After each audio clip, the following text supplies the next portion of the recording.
Olá, queridos irmãos e irmãs, graça e paz, estamos aqui para mais uma pastoral da pandemia. Eu quero nesse momento compartilhar com você mais uma pastoral do livro Palavra de Pastor, Mensagens Bíblicas para a Edificação da Alma. Leremos hoje o capítulo de número 14, cujo tema é Uma Igreja Abençoada. O texto de Atos 4, a partir do versículo 32, revela que da multidão dos que creram era só um coração e a alma. Ninguém considerava exclusivamente sua nenhuma das coisas que possuía, tudo, porém, lhes era comum. Percebemos no texto que uma igreja abençoada tem que ser uma igreja unida. Devemos todos ter um coração e uma só alma, pois Jesus morreu na cruz para fazer de nós um povo, o povo de Deus. Na igreja de Atos, eles se amavam tanto que abriam mão de si e do que tinham para abençoar a outros. Jesus orou por nós para que fôssemos um com ele e com o Pai.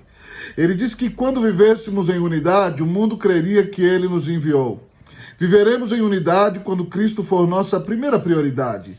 Paulo diz que devemos preservar com diligência, ou seja, muito esforço, a unidade do Espírito no vínculo da paz.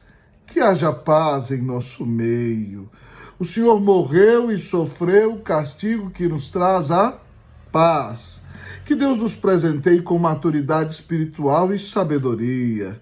Que sejamos pessoas de reconciliação, pessoas que perdoam, que abençoam e que edificam em nome de Jesus. Gosto muito da frase atribuída ao grande teólogo Melanchthon. Nas coisas essenciais, unidade. Nas não essenciais, liberdade.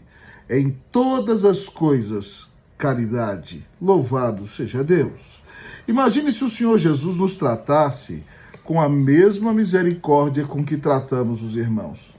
Todos estaremos em sérios problemas. Que o Senhor nos ajude a amar os irmãos e caminhar com eles com a mesma longanimidade que o Senhor tem tido para conosco. Dá-nos, Senhor, irmãos que sejam pacientes conosco, para que possamos desfrutar da unidade do Espírito no vínculo da paz. Em segundo lugar, o texto nos ensina que uma igreja abençoada é uma igreja proclamadora. O texto nos diz que a pregação dos apóstolos era caracterizada com grande poder.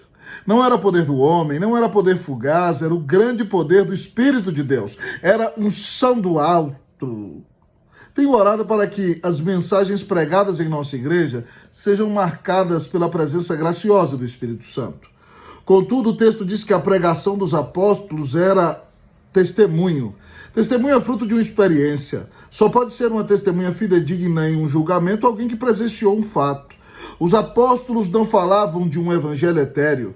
Eles não pregavam um evangelho líquido, um evangelho plástico. Eles falavam do Cordeiro de Deus que tira o pecado do mundo e transformou a vida de cada um deles. Eles conheceram a Jesus e foram transformados pela sua pregação. Somente pregaremos o evangelho do Senhor quando formos transformados por ele. Só pode pregar o evangelho com toda a propriedade aquele que foi lavado, transformado, quebrantado e restaurado pelo evangelho de Jesus. Se você foi transformado por Jesus, fale do grande amor do Senhor para todos e da grande transformação que ele operou em você. Além disso, o texto afirma que eles pregavam a ressurreição do Senhor Jesus.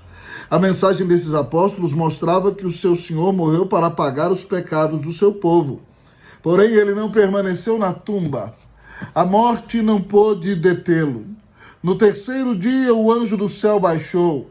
A pedra rolou. Quando a manhã chegou, Cristo ressuscitou. Cristo venceu a morte e, por causa disso, temos esperança. A mensagem do Evangelho é uma mensagem vitoriosa, pois nos ensina que Jesus é vencedor e que venceremos com ele por toda a eternidade por sua livre graça.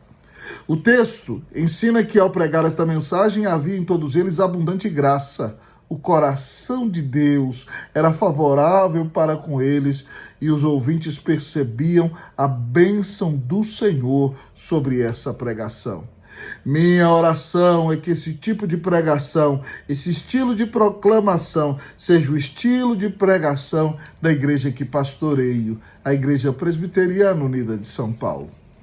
Não obstante, em último lugar, o nosso texto revela que nenhum necessitado havia na igreja de Jerusalém. pois os que possuíam terras ou casas vendiam as suas propriedades e traziam os recursos aos pés dos apóstolos para que se distribuísse entre os necessitados. Com esse fato, aprendemos que uma igreja abençoada é uma igreja generosa. Louvo a Deus porque esse texto está nas Escrituras, pois ele nos ensina que quando o evangelho entra no coração de alguém, o dinheiro já não é mais o seu Deus pessoal.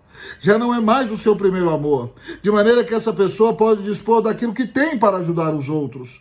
Além disso, louvo a Deus porque esse texto tem como implicação o fato de que tudo que temos foi dado por Deus e tem que ser usado para a glória de Deus, para o bem da nossa família, o sustento da igreja, da obra do Senhor, para ajudar os irmãos e também os necessitados.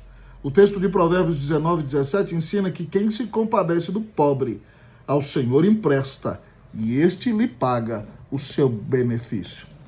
Precisamos ser generosos no sustento de nossa igreja.